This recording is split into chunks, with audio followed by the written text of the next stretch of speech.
Səssiz rəflər, saralmış səhifələr və hər kitabın içində gizlənən bir tarix.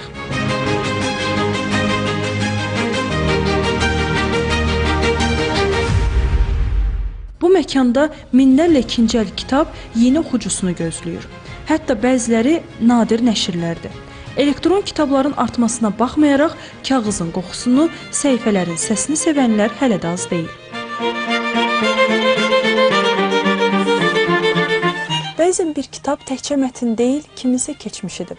Burada gördüyünüz hər nəşr artıq bir ev görüb, bir oxucunun əlindən keçib. İndi isə ikinci həyatını yaşayır. Maraqlıdır görəsən insanlar köhnə kitablara yenə də eyni marağı göstərirmi? Buranı gənclər Camal Babanın kitabxanası adlandırırlar.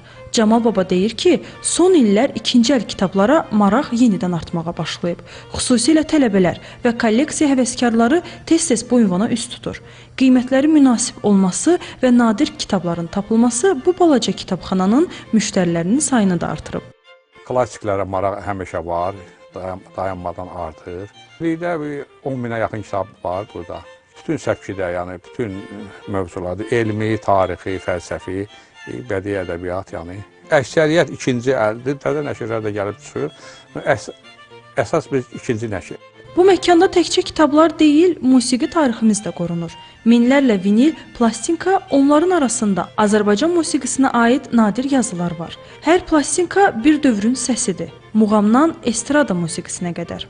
Məşhur bəstəkarların, deməli, klassik ifalarını gəlib burada tapmaq olar. O cümlədən Azərbaycan musiqisi də var.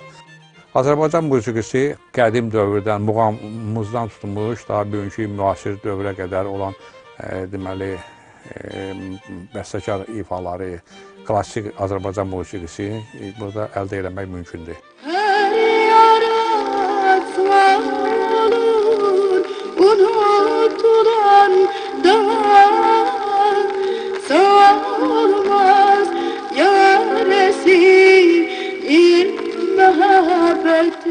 Rəqəmsal platformalarda bir toxunuşda minlərlə mahnıya qulaq asmaq mümkündür.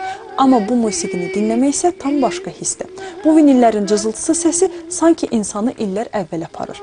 5000-dən çox musiqi plastinkalarının qorunduğu bu məkanda isə nostalji hisslər sadəcə xatirə deyil, yaşayan tarixdir. Bəziləri üçün bu məkan alış-veriş nöqtəsidir. Bəziləri üçün isə keçmişə qısa səyahət. Çünki bəzən gələcəyi anlamaq üçün keçmişin səhifələrini vərəqləmək, köhnə plastinkanı isə işə salmaq kifayət edir. Əzizə Mahmudzadə, Emin Tağıyev, Telesəhər.